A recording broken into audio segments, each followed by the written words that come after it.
Wes Anderson movies. This one's one of my favorites. It's called The Darjeeling Limited. I'll assume the audience has not seen this. I think that's a fair assumption. There's probably people who have seen it, but then you can enjoy the clips that I show a little bit more, so I'll understand the whole movie. But so basically, the first of many digressions. The movie. So when I watch movies, I'm looking. I guess I don't know. This is a theory I have, at least for what I do with movies. But I want a movie, like, entertaining movies are great, but I want a movie that like to sound, I guess, maybe pretentious to people. I want a movie that like is wise. I want wisdom in a movie. Like, I want it to like say something about life. And I feel like Wes Anderson is pretty good about doing that in his movies, especially Darjeeling Limited. So full disclosure, the first time I watched this movie, I was 16. I'd broken my leg. It was summertime, and I was bored, and I hated it. I watched this movie in my room, and I was like, the movie sucked. Like, at the end, I was like, what was the point? I don't even know what it was saying. I was so bored that summer, I literally watched it again. After saying how much I hated to myself alone in my room, I turned it on again. And surprisingly, at the second time I watched it at the end, I didn't like it. But I was like, that sucked less. I was like, that's weird. Why? And I think I watched it again like a third time. Maybe the next day, I don't know. My leg was broken. I don't know what to do. But yeah, basically it was this insane phenomenon, and the more I watched it, the more I liked it. And I was like, that's really weird. Now it's one of my favorite movies.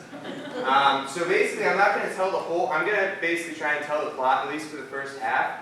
I'm not going to tell you the whole plot. I'm just going to pick out what I think is the real part that I want to talk about. It has to do with self-sacrifice, although I realized in making the whole talk, self-sacrifice isn't precisely what I should have said, but I submitted this like 5 minutes before the deadline at midnight, so it's what the title is. It's about love. Love is self-sacrificial. Father Dan talks about that. So I'm going to give like a brief talk about the movie, the characters, the plot points, and then the big scene. Like, there's one scene that is just, this whole presentation is about this one scene. Let me first tell you about the movie. So, the idea of the movie is these three brothers go on a spiritual journey through India. Riding a train, I guess the train's called the Darjeeling Limited. So that's the name of the movie. The middle brother right here, played by Owen Wilson, is the oldest brother. He's the one who planned the journey. He recently had a serious motorcycle accident, which is why he's all bandaged up. And he describes it in the movie, and he says, when I woke up, I thought, I haven't seen, where are my brothers, Peter and Jack? I haven't seen them. I really want to like reconnect. So he plans this whole thing. The brothers haven't seen each other in about a year. It's because it was their dad's funeral. It was the last time they saw each other. And they're all really, really hurt at the loss of their father. He was hit by a taxi, so it was very sudden. All of a sudden, he died, and they weren't able to say goodbye or anything like that. So throughout the movie, you also see that they're dealing with that a lot. This movie is, I said, it's part coming-of-age story for the three brothers, part dealing with, the loss of their father, and that feeds back into the coming of age. Like, now we don't have dad to tell us what to do. Like, we gotta sort of be our own people. And it's part spiritual journey. So when they first get together, they meet each other on the actual train they're going to be riding through India on. And Francis tells the brothers he's got 3 goals, 3 agreements he wants to make for this journey. He says, hey, I want us to become brothers again like we used to be, to find ourselves and to bond with each other. Can we agree to that? And the responses he gets are, okay and yeah. So these will progress. They'll get more and more. So the second one, he says, I want us to make this trip a spiritual journey where each of us seeks the unknown and we learn about it. Can we agree to that? And he gets, sure, and I guess so. from his brothers. And then the last thing he says is, I want us to be completely open and say yes to everything, even if it's shocking and painful. Can we agree to that? At which point they just look at him and they don't say anything.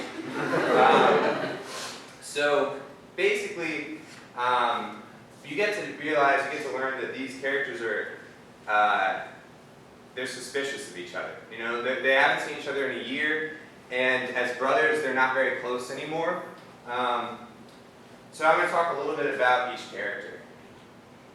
So Jack Whitman is played by Jason Schwartzman.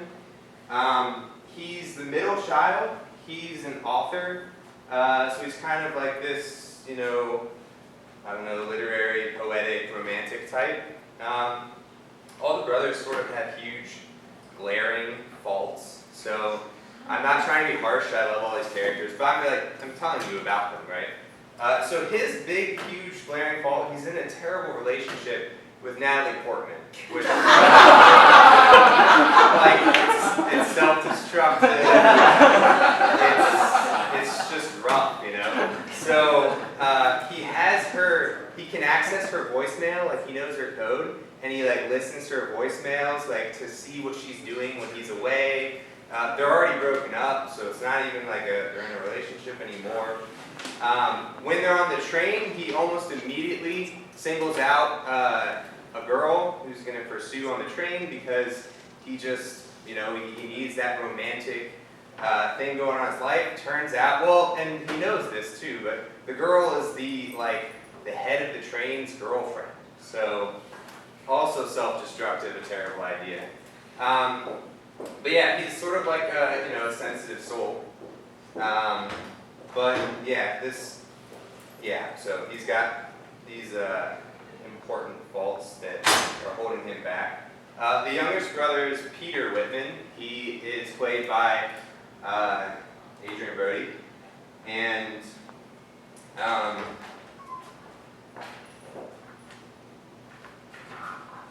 they all really compete for whose life's more messed up. So we find out in the course of their conversations, his wife is pregnant. He's the only one of the brothers who's married. His wife's 7.5 months pregnant when he left for a month-long train ride in India, and he never told her he's leaving. He just disappeared. So his wife's pretty confused. He obviously has some serious issues. If you leave for a month when your wife's about to give birth to your first child and don't say anything. Another thing that you notice is, one way that he shows, his tie with his dad is that he carries around all of the things that were his dad's. So one of the things you find out early is those sunglasses he's wearing are his dad's sunglasses, and they're prescription sunglasses that he can't see. Like his eyes are fine and his dad's eyes were terrible, and when he wears these, he can't see any. But he wears them in the whole movie. So obviously he's hurting too. So it comes out later. They're talking about it, and so he also doesn't want to tell Francis about the oldest brother. He doesn't want to tell him about the fact that. He doesn't say anything about his wife. He's not like, hey, we're gonna have a child. He tells the younger brother, and then later in a sort of actually in the scene that you'll see, I'll stop talking about it because I just remember we're gonna see that scene. But yeah, so basically he's got these other things holding him back, and these are all things that I think sort of eat away at the success of their spiritual journey. And then the last brother, the oldest, is Owen Wilson's character, Francis Whitman. So Francis, as I said earlier, he was in a motorcycle accident, and when he got up, he decided he was going to, do this trip. So Francis, I guess his, sort of glaring character fault is that he is really bossy. He's really bossy. There's a scene I wanted to show, but I don't think there's enough time for me to show all the scenes I want. But there's a scene I want to show where he orders dinner for everyone. They're at the train car, and they're like, the waiter's like, what do you guys have? And he's like, he'll have this, I'll have this thing. And and then like immediately afterwards, like Adrian Brody's character is like, hey, don't order for me anymore. Like, and it's just they're bickering, not happy. He's also really envious of the fact that the youngest brother Peter is taking all of the items from their dad. Like he's got his keys, his glasses. He several times tells him like, stop doing that because it makes him feel insecure. So he employed an assistant who is on the train somewhere else, like planning all of their things, calling ahead, scheduling everything. He brought a laminating machine to laminate little daily schedules and slide them under the door. And the point is, you're never supposed to see this assistant. He's just this guy who, and you eventually they run into him. But yeah, he's very bossy. He's everything has to be under his control. And you can see that this sort of gets at the success of their spiritual journey. So yeah, basically, yeah, the last line sums it all up. Their spiritual journey, as you watch the movie, is not very successful. It's not working out because, as you can see, they're bickering with each other the whole time. Like, is that my belt? And I want that back. Ask me next time. And then, Francis steals Jack's passport because Jack is thinking about just taking off and running away when things don't work out, which is also a fault on his part. That he says he's going to come for this journey and then, is secretly planning to perhaps leave and just abandon it. But so basically, I think what happens is in the movie you see that their spiritual journey just sort of comes apart at the seams because of all of their inabilities to trust each other, to be vulnerable to each other and actually try and become brothers the way that they want to be. So things keep getting worse and worse, and eventually we reach the low point. You don't love me, yes I do. I love you too. I'm going to mace you in the face. Oh, you can't see the mace you in. All right, well we're going to watch the scene anyways. So they're kicked off the train. Everything comes apart. They are forced to just start walking. They don't even know where they are. And that night, they basically sleep just on the ground out under the stars. And they talk to each other and they agree just that this failed and to give up. So they basically give up, quit on the spiritual journey, and just say, this failed, we can't do it, we're out. Yeah, what comes of that? Well, it's halfway through the movie, so don't worry, that's not the end. But so the next thing that happens is, I think this is the whole, thing that this presentation is about. This is the scene that follows that discussion of them giving up. And so, just to prime you for it, and obviously we're going to watch it, is basically, though, she was a Catholic in the 20th century, an author of Southern fiction. Grotesque is the word that is associated a lot with her fiction. A lot of people die in her short stories. A lot of bad things happen. But basically, her whole way of seeing the story was that these were people whose lives could only be improved by some tragedy ripping them out of their sort of comfortable little world, which I think is what all of these characters is sort of what's wrong, is that none of them can really leave this sort of like their insistence on everything being their way. And so the scene that comes next is, I think, how did I say it in my notes? I said, God steps into their lives in a rather abrupt and disturbing way. So I guess, yeah, you'll see. I call it the river scene. So following the scene, they carry the two kids who did survive, show the three brothers back to their village. They carry the deceased child with them. And the child is prepared for a funeral. The brothers stay there for a few nights, and they're invited to the funeral, so they attend. This is a scene from while they're waiting, just what they're doing. They're mostly laying there, kind of shocked.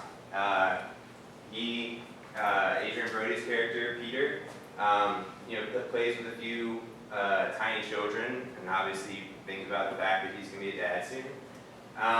But basically, from here on out, and you'll notice that was that ended at like 50 minutes in like a movie that's like 90 minutes. So there's obviously a lot more to the movie that goes on I'm not going to tell you about because my presentation is all about this scene. This scene, I think, is a turning point, and I think it says a lot about spiritual journeys and about what makes them successful. So if you notice the lines that Peter says immediately after he's pulled out of the river, Jack says, "Oh my God, you're all bloody, like there's blood all over you," and he doesn't even acknowledge it. He says, "I didn't save him," and then he asks the children what was his name. The whole time he's only thinking about the child in his arms, not at all about himself. And I think that that's really, that this scene is, this event basically jars them out of this world where everything is about themselves. The whole time, their spiritual journey is falling apart more and more because each one is just pursuing their own ends selfishly. They're not trusting each other. They might have fair things to, you took my belt, you stole my passport. This is fine, that's true. Those aren't, but like the only way to break through this cycle is to realize that these aren't the things that are ultimately important. So yeah, after the funeral, they end up going to the airport, and they're about to go their separate ways. They talk to each other a little bit, and the movie sort of turns around because they rip up their plane tickets and go back out and continue their journey. And it ends up to be a lot more successful than the first half. So yeah, I think that really what this shows, right, is that, and this is my whole main point, is that your spiritual journey is only successful if it makes you grow in love. And if it doesn't make you grow in love, it's worthless. Like, that's everything you've done. They go to temples, they say, we're going to hit up all the most spiritual places in India, which obviously India is beautiful. Where's that? Obviously India is beautiful, very spiritual place, great place. But if it's all these external things, then it's not worth anything as a spiritual journey. It would be a fun trip. But, their spiritual journey is only successful if it makes them grow in love, and love means other people. It means forgetting yourself and living for other people. And this scene is really what forces them into this way of seeing. Like they never get there. Like on their own, they fail, and that's why this scene is sort of like divine grace. Like God basically, and like it's strange, very jarring to think like divine grace, like a kid died in the river, and like this is terrible. And it's true. That's certainly true. That is terrible. But it doesn't change the fact that it does have this effect on them because it forces them to love.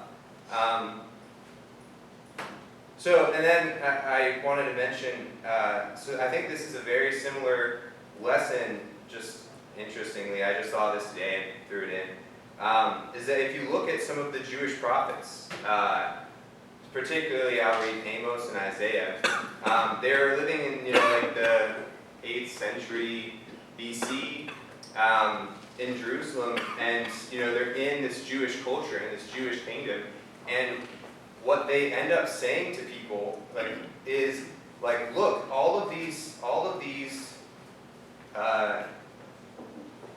rituals that we have that are indeed in Jewish, in their religion, and as Catholics in our religion too, these are things God told them to do.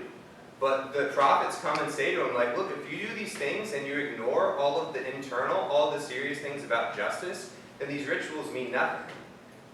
So I'm going to read first quote from Amos, the prophet. And this is God talking to the Jewish people through Amos. He says, I despise your feasts. I take no pleasure in your solemnities. Even though you bring me your burnt offerings and grain offerings, I will not accept them. Your stall-fed communion offerings, I will not look upon them. Take away from me your noisy songs. The melodies of your harps, I will not listen to them. Rather, let justice surge like waters and righteousness like an unfailing stream. So the whole point is, if you aren't changing internally, right? If your spiritual journey isn't making you grow in love, and who cares, you know? And then a similar thing from Isaiah. When you spread out your hands, again, this is God's talking to them through Isaiah. He says, when you spread out your hands, I will close my eyes to you. Though you pray the more, I will not listen. Your hands are full of blood. Wash yourselves clean. Put away your misdeeds from before my eyes. Cease doing evil. Learn to do good. Make justice your aim. Redress the wronged. Hear the orphan's plea and defend the widow. So I feel like this is really in line with the Darjeeling Limited. They go to all these temples. They offer, you know, they got incense. They're praying. All these things, but you know, when it isn't affecting them interiorly, it doesn't matter. You know, it doesn't change anything. But it's only when they're forced to actually forget themselves, to go and love other people, that this spiritual journey actually has some meaning. Yeah.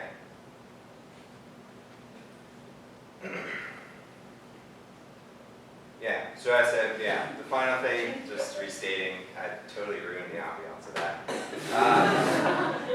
To put it simply, spirituality cannot consist in external things. The brothers were doing a great deal externally, but their journey failed precisely because it was never anything deeper than that. The event with the children at the rivers will finally broke through the external to bring the brothers out of themselves. So that's the point of my talk. That's the end. I'm not good at ending talks, but that's and so, oh wait.